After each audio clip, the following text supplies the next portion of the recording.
All right, good evening, ladies and gentlemen. You're listening to the Currency of Discourse podcast with myself, Jay, and my co-host and best friend, Quaid. And in this episode tonight, we're talking about civil disobedience in a myriad of aspects. It seems to be something that's come up in conversation a lot lately, and we're just kind of exploring through thought and conversation.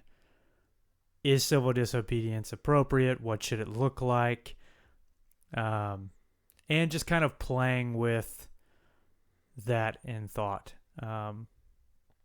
So the next podcast that you're going to listen to is really kind of centered around that, and we hope you find it useful. And yeah, let us know what you think. All right, so I don't know where I want to go with this, but I've been thinking about how do you deal with a system that doesn't respond to your voice too. I know in our last episode we talked about Rogerian argumentation and coming to a place of trying to find compromise between two individuals or groups in dealing with conflict or problems. And it sometimes feels like our voice is not useful on its own right now. And so that got me thinking about the behaviors of individuals in our society right now to try to change the status quo, the way things are. And so I was thinking about civil disobedience, and just kind of, where do I stand on that? How do I feel? And I don't know. I just thought it'd be kind of cool to explore that topic. I mean, are you tracking the NFL, NFL stuff? Yeah, I am. Partially. I don't think as much as you, but. Well, so we know that over the last couple of years, starting with Colin Kaepernick kneeling on the field, he really kind of started a movement, and he was trying to bring awareness to a few different things, but other players started adopting that idea of not standing for the flag, not putting your hand over your heart, and kneeling during that process, or during the national anthem. And now, just a few days ago, I believe, the NFL took an official policy saying that we will fine players, we will fine teams when individuals don't stand for the national anthem. And that to me seems like an infringement on speech, and that's concerning to me because it's a policy. Mm-hmm. Yeah, I feel like if I could speak on behalf of people who I think earlier you were saying that people for real who won't watch the NFL now because of this, right? Yeah, I've met people in real life that have said, I will not watch the NFL as long as people are kneeling during the national anthem. Yeah. Because they consider it unpatriotic. They consider it disloyal to the United States. And they're really offended by it. Mm-hmm. And so, yeah, I've met real human beings in real life who say, I'm not watching the game now. And so I don't know if there's so many people doing that it's hurting the ratings of the NFL or the profits that they're making, but they've taken that official stance now, saying that we're going to start fining people and going to start fining teams. Yeah, because I know some people who have said similar things, but again, try to get in their mind, the rationale is more so that that's not why they watch football. That they don't watch football to watch people protest. They watch football to take their mind off of their daily troubles, so to speak. And so I guess that the kneeling in a strange way ends up, for the people that I've talked to, becoming a reminder of issues in politics. But it's just like, so you don't want to be reminded of something that's really bad that you're acknowledging is bad, but that we should just straight up ignore it, potentially. That may be one way to interpret what they're saying. But so I don't know if it's necessarily always because of the flag in particular, even though that's clearly why some people do it, right? I mean, that's clearly why. But I also think another aspect is that people don't want to mix their pain and pleasure. And so they are, there's some of them are not watching because they just don't want to think about those things. I'm not even sure though if, I know we're talking, I broached the subject from a place of civil disobedience, but I'm not sure that kneeling on a football field Mm-hmm. was an act of civil disobedience Yeah. until that policy was made Yes. and supported by the president of the United States. Now it's an act of civil disobedience. Yeah. Or maybe beforehand, because one of Colin Kaepernick's arguments was that I'm not playing football now because of because I kneeled on the ground. Mm-hmm. I'm not standing for the national anthem, and I'm being punished by the NFL for it. So it's difficult for me to get a job as a quarterback in this league, even though I have the talent to do so. Mm-hmm. So if that's true, which it probably is. Well, again, like I know people who would say that he just isn't good enough. I don't know. I don't watch football, Sure. so I can't say. I just know that some people are going to inevitably say that. Some people are going to inevitably say that it had nothing to do with that. And it had more so to do with the fact that he just wasn't good enough. And that's, I can grant them that because we're at a point now where I can still say that it's civil disobedience now because they're acting against a policy. Yeah. They're acting against a policy that the president of the United States supports. Mm-hmm. But yeah, before I wasn't sure that, before I started talking about it, I wasn't sure that it was even civil disobedience, but now I feel like it is. Yeah, I wasn't sure either, but I definitely think that might be something that we should do is look up what qualifies as civil disobedience. Like, does it have to be illegal necessarily, or because just to break it down without the definition real quick before you look up the actual definition, civil, there are certain social repercussions for doing it. And so the definite, like if you just look it up in the dictionary, civil disobedience or the definition, the refusal to comply with certain laws or to pay taxes and fines is a peaceful form of political protest. Okay. So, and then it wouldn't qualify, would it? Because there's no laws involved. Yeah, if we go by this definition, but I would expand the definition to forms of protest, disrupting norms. Yeah. And like you were saying earlier, and it's a good place to take it too, is why don't we see it then as often, right? Well, I'm interested now because why don't we see it as often? It may not necessarily be that people are apathetic. It's that people aren't willing to risk consequences incurred on themselves alone. And so I'm interested to see if in the NFL players continue to kneel. Like, will they be removed from gameplay? Will they be able to handle the fines that they're given? Like, I wonder how much money it would be if a player kneels every game. How much money would that be? Are they willing to take that position? Yeah. A civil disobedience, I wonder if there's a greater impact when there is a consequence incurred on the person committing the act. Mm-hmm. So this person's being fined because they kneeled.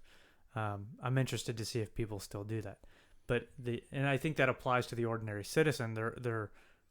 They're less willing to act to accomplish a goal because they're afraid they'll get in trouble. Like, I can't participate in a protest, or I can't participate in this act or that act, because if I were to get in trouble, or like even seen on the news, by my employer, if I'm associated with a group, maybe I could be punished for that.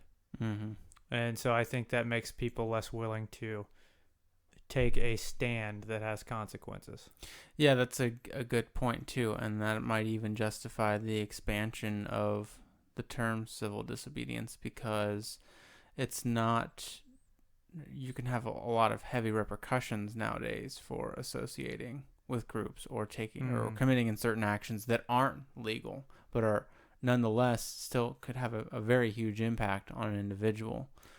If you look at protest videos, Occupy Wall Street, popular one from a few years ago, I have noticed that you see a prevalence of so watch a current video of protests and then go back and watch a video from the 60s. I think that in today's world you'll see more masks. People are hiding their faces. So they're not willing to associate themselves with the thing that they are taking a stance for when they're actually protesting in physical space. And I think that's interesting too. I think that goes back to consequences, because we've seen people be outed now for acts of civil disobedience. I mean, you think of Charlottesville, and these are now there can be. I think there could. It's possible that there are positive acts of civil disobedience, like we were talking about before off podcast. Like when white individuals and African American individuals were conducting these sit-ins during the civil rights movement. That is an act of positive civil disobedience, because it promotes the well-being of a group of individuals who were limited by law to their range of freedoms that other people had in the country, right? So that's a positive act of civil disobedience. But the protests that we see today, you think of the Charlottesville, where that individual got killed with this alt-right movement. Some of those people who were supporting the alt-right and were associated with that march that ended up in someone dying, those people were outed that weren't wearing masks. But yeah, there's a prevalence of people hiding themselves. They're not willing to be known for what stances that they take, it seems like. Yeah, that's an interesting observation. And just real quick, I would just say that the Charlottesville, those folks on the right side, and I mean like political right, that were in support of the acts that ultimately ended up in someone losing their life. That is not. I'm just saying that is not an act of positive civil disobedience. I just want to be very clear about that. Go ahead. Yeah. I was thinking earlier when you're talking about the idea of civil disobedience.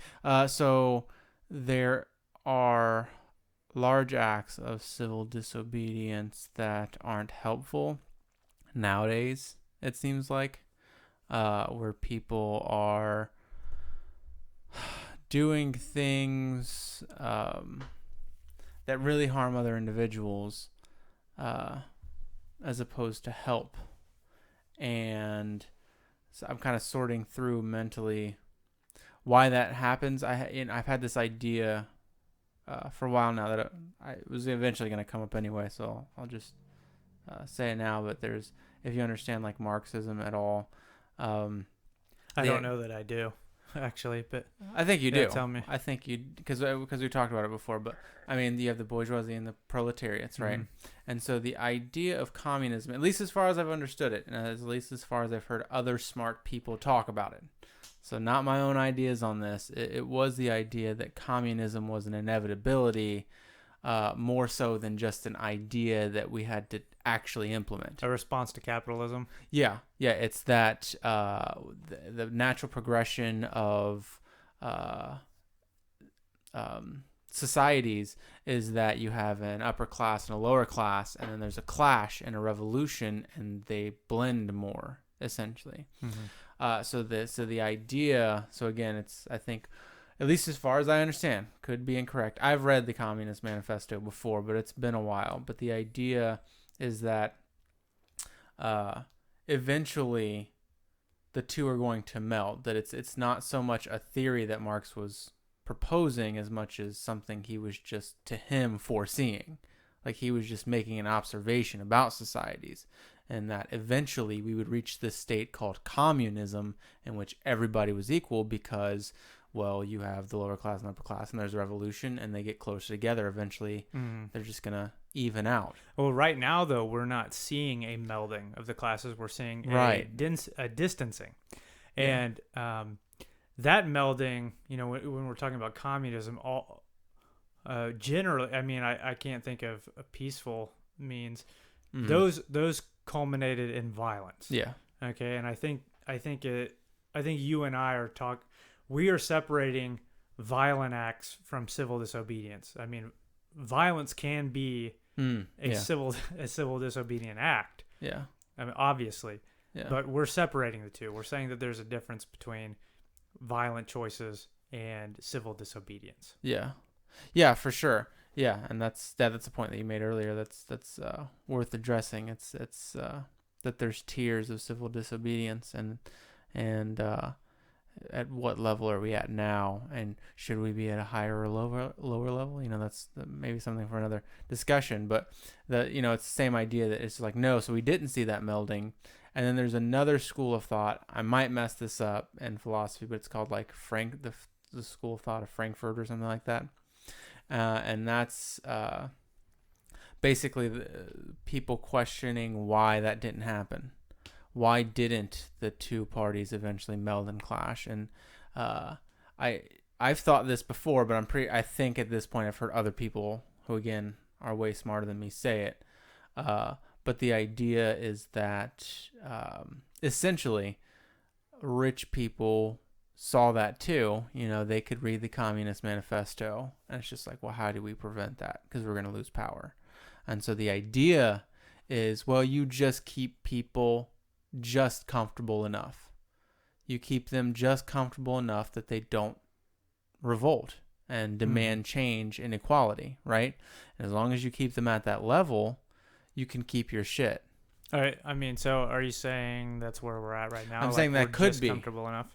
I mean, I don't know. I mean, you have to think that would take, because that implies conscious intent, that they're doing it on purpose, that they know that they're keeping us comfortable with TVs. Because if you think about it, then you get this idea of debt, right?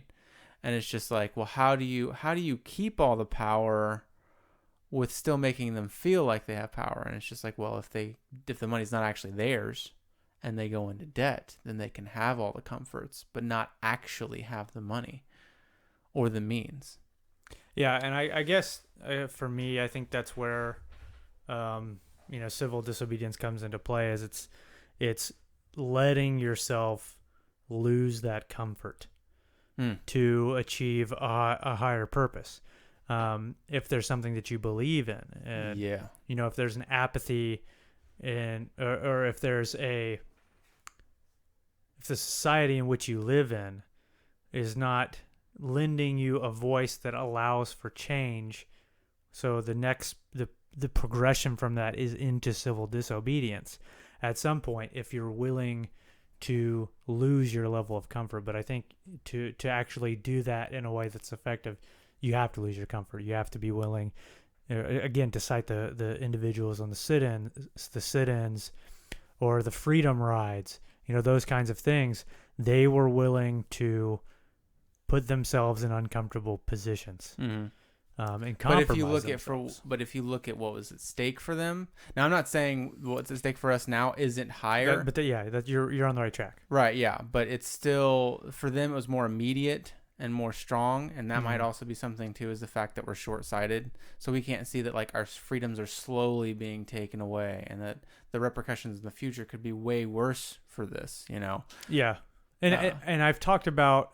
I think I've mentioned the term incrementalism a lot, like when we've done podcasts. And it's like, well, if we incrementally impose changes on people slowly, they won't be so reactive to them, roused to anger. Yeah, exactly. And so maybe that's happening for us, but when it's in your face, like you can't vote, you can't go to these places. Yeah, the stakes are higher for you, so you're willing. Well, you're already uncomfortable. Exactly. So you're just not as uncomfortable as you could be, though, and that's still the point. Is that it's just like when you go to jail, that's obviously going to be more uncomfortable than being outside of jail. And I think it's also really important to highlight that when the stakes were high for those individuals in that time period during the civil rights movement, they were still successful through peaceful means. Like they were civilly disobedient. They broke laws. They stood their ground. Now there were violent um, individuals, but as a whole, it was a peaceful movement. I'd say, and like it's in the wide ranging. Yeah. And so even when the stakes were that high, they were still able to be effective without violent means. And I think that's important. I think it's important for us to say that, like, because a lot of us now feel like things are getting very serious. I know that on the day that we're recording this podcast, the president said that I can pardon myself for anything. Yeah. So for a lot of us, it's like, oh, it's kind of scary. Like, Yeah. what does that imply? Yeah. Are you king? Are you saying that you're basically a king now? You're subject to no laws other than your own? Yeah. But yeah, I think you can accomplish a lot through peace is what I'm saying. Like even when the stakes are high is what the point that I wanted to drive home. Yeah. Yeah. And also, I think just keeping in mind that this is a form of communication as well. The idea of civil disobedience, and it most likely takes the tact of individual conversation and making progress there. Just recognizing that might be a podcast for the future, is talking about if we could get somebody for it, it'd be great too. But how communication changes at the group level as opposed to the individual level. It's something that we haven't explored yet. We could probably talk about it a little bit, but not for this one, obviously. But yeah, that goes into civil disobedience and what message you're sending, because I think that the question we have to ask ourselves right now, I think is a really good one in terms of communication, is, well, like you said, are we being heard? But also, are we even being like communicated with, or it's kind of like, in order for a conversation to take place, there has to be stakes on both sides. Otherwise, one person obviously isn't going to engage. And so the question is, have we raised the stakes enough for the government to actually listen to us? And what does that look like? What does it look like when we raise the stakes to a level where the government or politicians are like, okay, we have to start changing the conversation because the stakes are higher for us. Yeah, I think it's nice. You can accomplish more when more individuals are involved. I know this is something else that we've talked about in the past before, is that the more individuals that are involved, the less the stakes are high for you as an individual. So if you're afraid, that a consequence could affect your job, your life, by participating in civil disobedience for a greater cause, if more people are involved, that reduces the burden on you. Mm-hmm. Right? But the more that you stand out in front of others on your own, the burden, on you becomes greater, and therefore the consequences on you. When there's 10,000 people marching in the street demanding, some form of justice, yeah, it's hard to single someone out and punish them. But if there's one man, standing on the White House lawn demanding justice, he is going to suffer the consequences. Yeah. For however many people that agree with him, he's going to be the one that pays that. Yeah. Organization is important in terms of civil disobedience, and there's a difference, and I can't speak to this wholly, but there's a difference between collecting, like as a group, or like as 1,000 people together in the same space. That collecting is different than organizing. Individuals have to be organized with a clear direction of what they want to accomplish, and that was one of the failures of Occupy Wall Street that's often cited, is that individuals were together and they were collected in a space, but there was no organization as for what they wanted to. There was no solution to the problem that they were highlighting, and that was why it never worked out. So organization is important when it comes to civil disobedience, I would say. Yeah, that's really interesting. That's a really strong distinction too, because that goes back to the first conversation we were having about Rogerian argumentation and the principle of charity and humanity, because there's a huge miss there. And it's like, that's the same group. That's the same group with the same ideas generally about things. And they're still not, because organization, I think, plays a part in that. It's just like, if you don't know, it's like, actually, okay, yeah. So it's like, and I see this all the time where there are people in groups who, if you ask them what their justifications are for any belief or principle, they're vastly different from each other.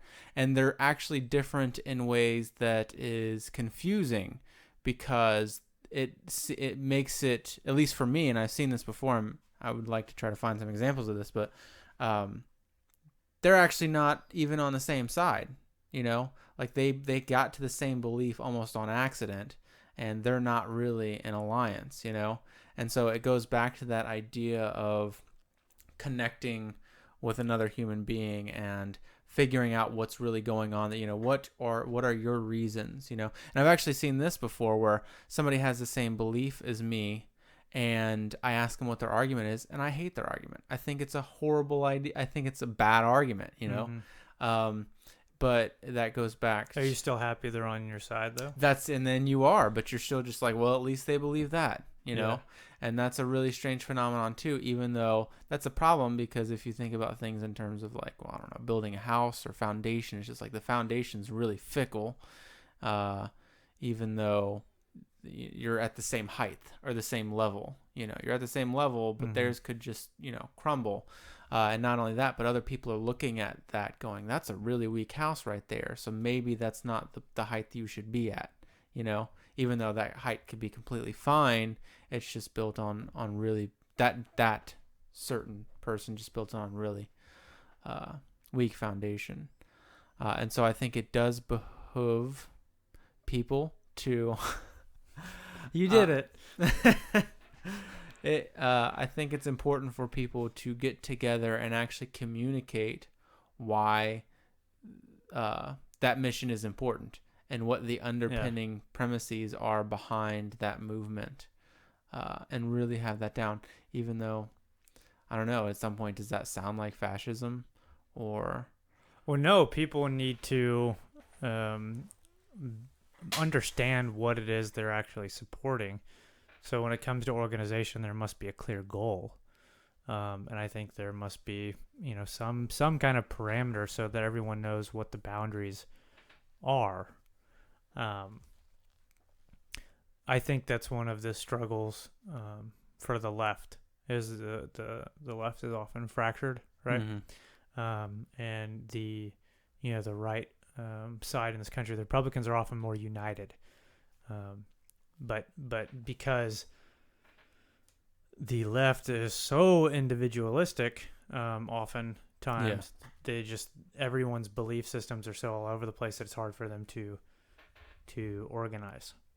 Do you think that we live in a time, like, do you think we live in a political landscape and culturally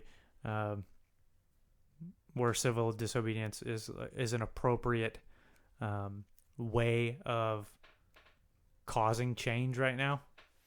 Yeah, I do. And what you were saying earlier with the whole idea of like stepping out of your comfort zone, that might be something, because like we are very comfortable, Yeah. And I don't know what tomorrow looks like, so it could just be as comfortable as the day before. But I do trust experts and their experts. I mean, we could talk a little bit just about the moral arc, or not the moral arc, my bad. Enlightenment Now by Steven Pinker. And one of the things that he points out is that it's getting better, right?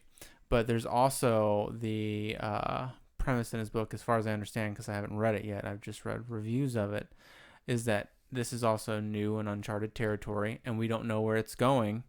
And we have a presidency now that doesn't respect scientific endeavors or conclusions, and that could really bite us in the ass if we're not preemptive, if that's the right word. If we're not preemptive to certain troubles, and again, that's a problem with humanity. We are short-sighted, man. Like, if it's not happening to us now, it's not happening. And it's just like the universe is way more complex than that. And so I would say that I do think it's a time for it, and Well, I think people need to consider it more. what do you compare yourself to? Because you said that we live in a better time. Yeah, I agree. In the totality of the world, things are probably, as far as we know, as good as they've ever been. Yeah. Right. Barring some ancient civilization that we no longer are aware of. It's pretty easy to extrapolate that, yep, things are pretty good. Like, we have a good health system in comparison to the medieval individuals. Yeah. Interactions between groups is probably better now than it was. Less war. Yeah. But what do you compare yourself to? I think he is comparing. He in particular is comparing it to the pre-modern science. Mm-hmm. That's what he's going to compare it to. So he's going to say that's the whole point of that book, is that modern science really just took us out of a depression we didn't even know we were in, just because everybody was dying, and everybody was dying, and psychological issues abound. Essentially, because we didn't even understand psychology enough to communicate with our own emotions and connect with ourselves on a very deep level. It was just way more difficult, I think, is the point. So that's what you would compare it to. You would compare it to that time. But I think I'm just personally afraid that it's not like building a house where it's just like, okay, the rough part's over. It's more like it was a fortuitous step, not a conscious one. And because it was fortuitous, it can be taken away. I don't know that. I'm just saying that's a possibility. Yeah, and keeping the house standing takes constant care, right? Yeah. But and I think it's good to look at the totality of history to kind of understand your place, where you are, how far you've gotten, what is just in the world that you live in, what is unjust. But it's also, it's useful to look at like where you find yourself in the present, and looking at what the injustices are just in that environment, and determining this is worth trying to create change, and I have to get out of my comfort zone for this or that cause. Because if you look at history in the past, you could be like, well, it's better than it's ever been, so we don't need to do anything. Mm-hmm. But then you're limiting your potential for how much better it could be in the future. Yeah. And your kids. Yeah, and you should. I think it's good to live in a way where the decisions that you make and the policies that you implement and the things that you support in your society and your culture are in mind of like, well, who are the people coming after me? Because if you were to shape society in a way that would just maximize everything for us in the present, for our lifetime, for our generation, we would do things a lot differently than we would if we're like, well, we have to prepare for our kids and the kids after that and the kids after that, the kids after that. It's that changes how you shape things based on the time frame you're looking at. Yeah. What would you say is that thing for you, or just in general? Like, what is the thing that well, that's where I adopt that we need to start stepping out of our comfort zone to do something about. When is the time for that? What is the thing? What is, like, is it people we're sending to war? Is it the immigration crisis? What is that thing that you really think people need to understand is going on and take preemptive steps to? Well, you cited, you raised the topic of war. Being a veteran that's been overseas, that is definitely something worth getting out of the comfort zone for me, is making sure that if we're going to send individuals to go fight somewhere, it better be for the right reasons. Mm-hmm. And the American public should, it's good to support those who go and fight, but you want to make sure that the government is sending them to fight for the right reasons, if there's a good reason to fight, and not for some geopolitical gain that is, for some strategic purpose that I'm not sure is worth losing life over. And we're in two wars right now, and then we're in I quite a few other countries with like special operations, things like that. But yeah, I'd say that topic itself is worth getting out of my comfort zone for. Yeah. I would do that. But I mean, the political climate we find ourselves in, is it worth being civilly disobedient now for certain causes? Yeah, I'd say the time is now. I mean, when a president is saying things like, I can pardon myself for anything, even though I'm innocent, but I could still pardon myself, that's concerning to me. Mm-hmm. That should be something that people are outraged by and being less apathetic about. Well, what could you do in terms of civil disobedience that might combat something like that? So I think, again, this is thought exploration. This is not me advocating one way or another, but it's worth thinking about. So it's like, okay, let's say I'm an individual who cares about a topic. Maybe it's someone in the executive branch being involved with the Russian government, right? And I'm writing my senators, I'm writing my representatives, I'm making phone calls, and other people doing the too, and nothing's coming back. We're getting nothing. My senator's not responding. Maybe they're even upholding the things that the president is saying. Mm-hmm. They're in support of him. Acts of civil disobedience, what do they look like? I mean, something that we talked about off the podcast is like people organizing and going to the office of the politician and demanding an audience in person, saying, I want to speak to you and I want to talk to you about this topic that I'm passionate about. But when 100 people do that, it becomes disruptive. I mean, because you can't really listen to 100 or 1,000 people and all their plights as individuals. So when you start sending 1,000 people into an office building, it becomes chaos, and the police are going to come start arresting people. I mean, that's what's going to happen. But maybe that's the thing that gets the politicians' attention.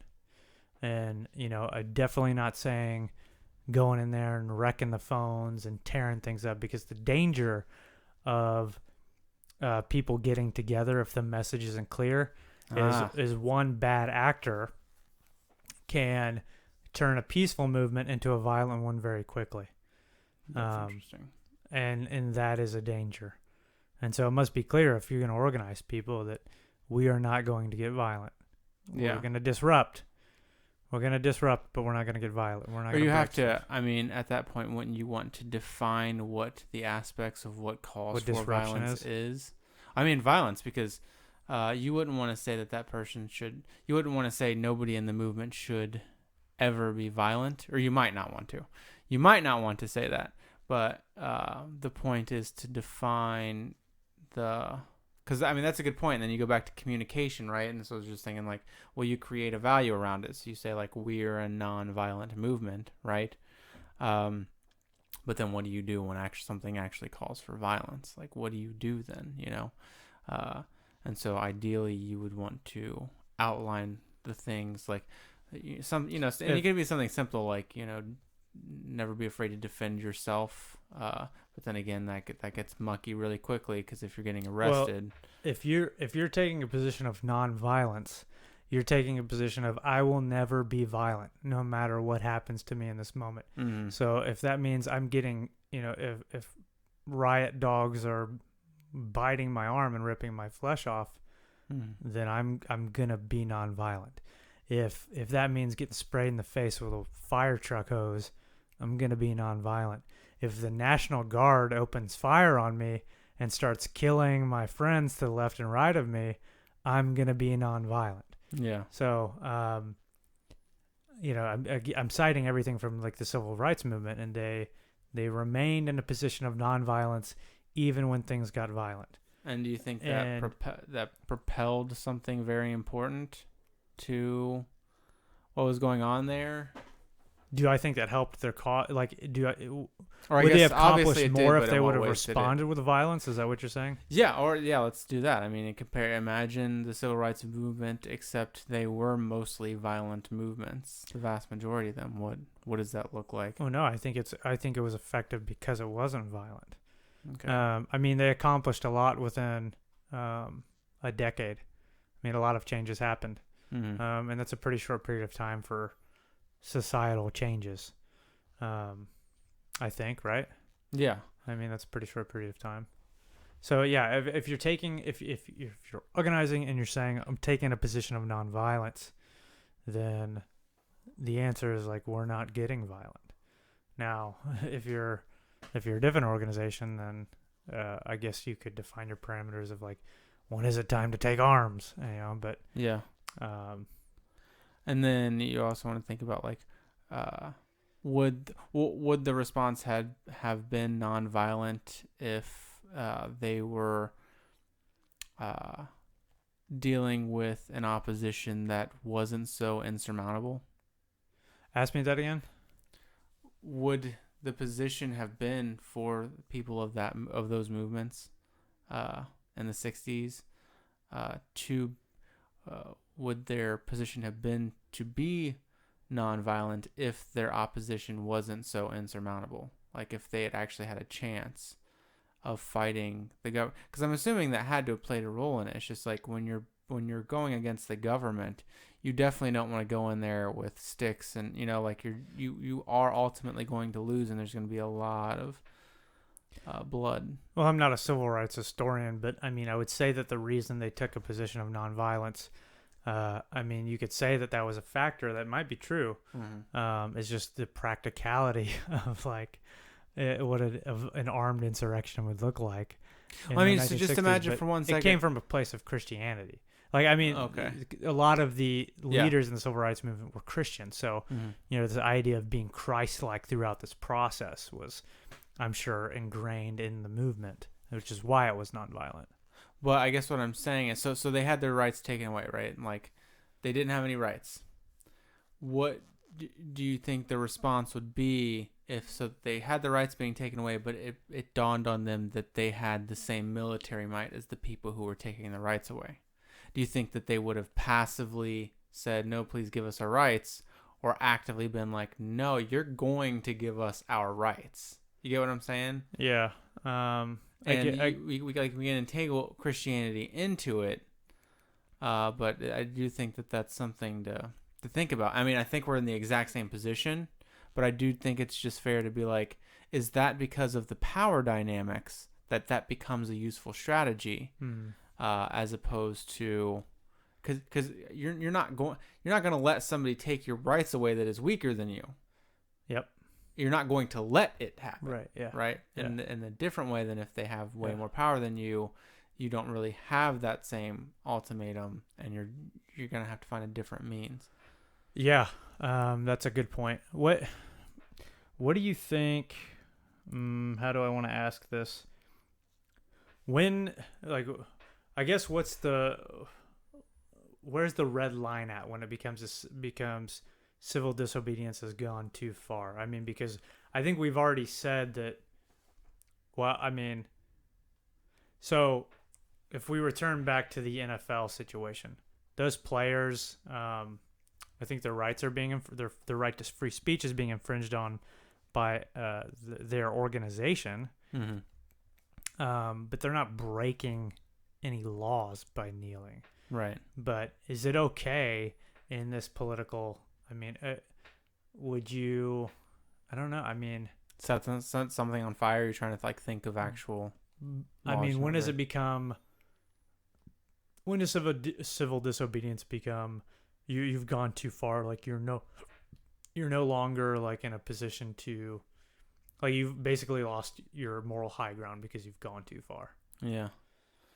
Yeah, I think is question. That damaging property? Is it rolling a car over? Is it is it just being in a position to get yourself arrested, like walking into, a politician's office and saying like, I demand this, like I want this.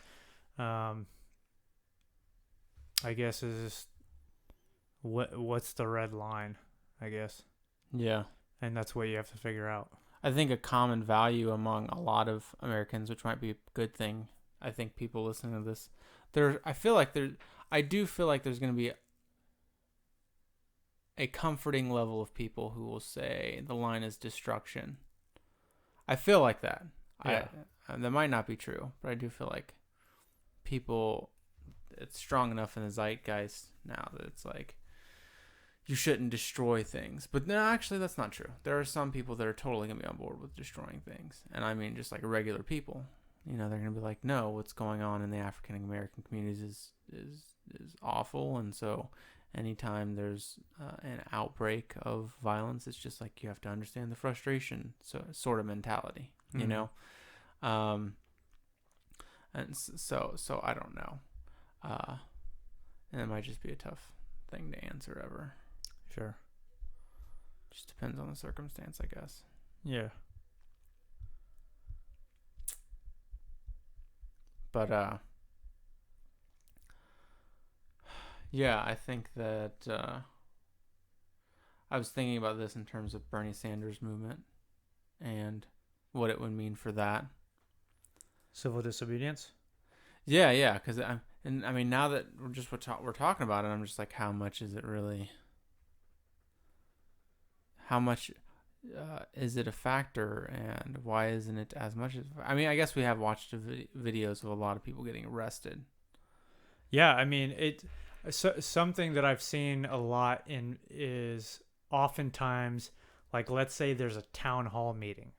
I mean, there's plenty of these videos out there. There's probably more than dozens of them. Mm-hmm.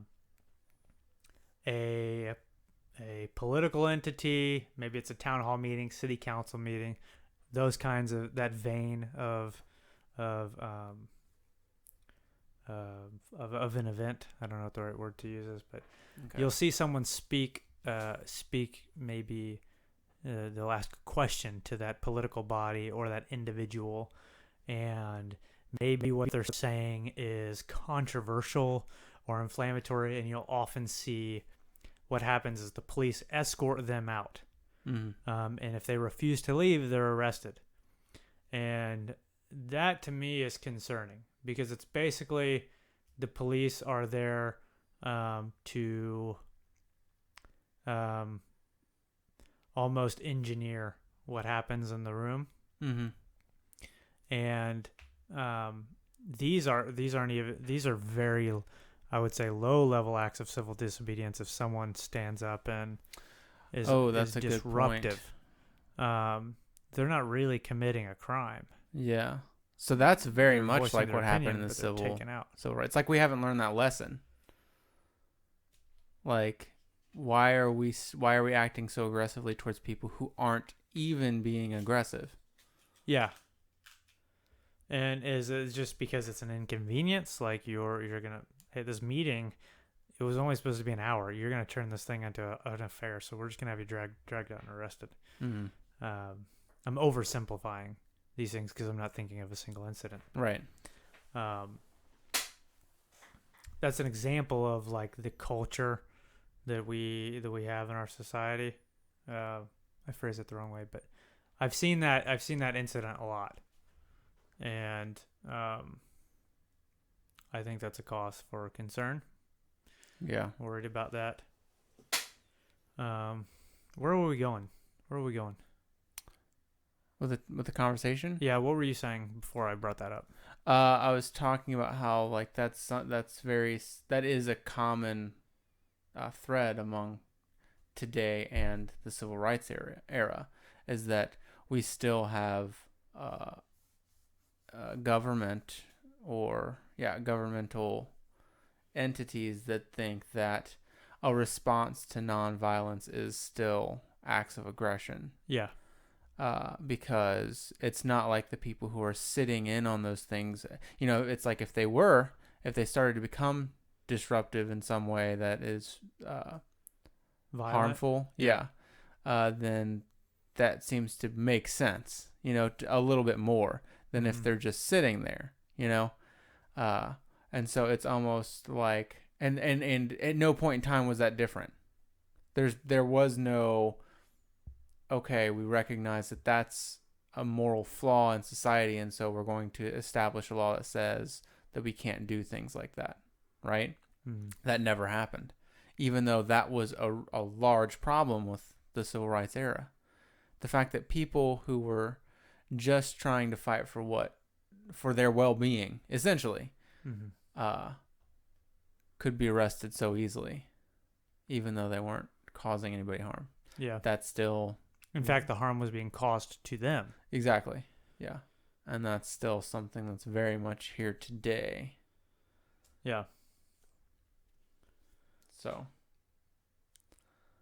in terms of when things are appropriate, or in terms of civil disobedience, I guess I'm just saying that we are really comfortable, at least in my opinion, and that's an issue because we're still not even in a position where if things go wrong that we can advocate on our own behalfs. Hmm. Is there a difference between disruption and disobedience? Or are they equivalent? Are we just playing semantics there? Maybe, I don't know. Probably semantic area. Yeah, disruption, civil disruption, and disobedience. I mean, they're related in some way, but I mean, either one is. Disruption might be a softer word, so it's like, I don't know. I really don't know. We probably have to look up both and figure out the difference between them. But yeah, I think that's all a good conversation in terms of, I think organization is the big one, and recognizing that it happens at different levels, and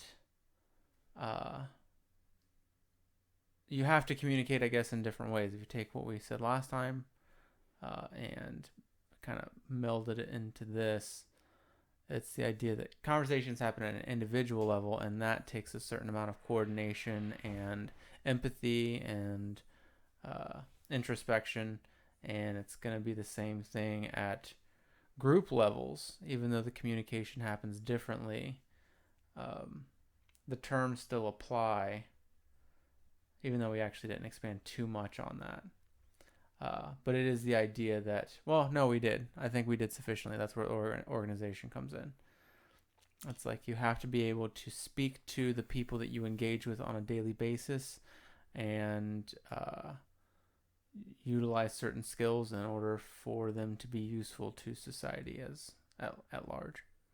We talked a little bit about how we felt like the reason that people are less inclined to be disobedient for a cause that they believe in is because of consequences to themselves. But it's like, if you can get people to the point of being civil disobedient for a cause, like what cost are you willing to pay?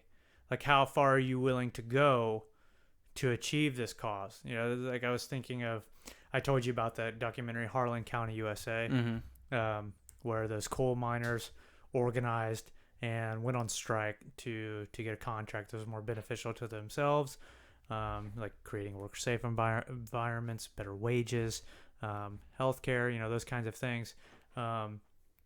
And that situation culminated in someone, two people being, one was assassinated and one was killed.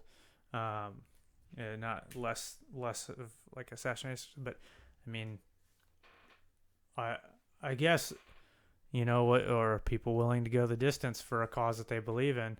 I mean, it seems like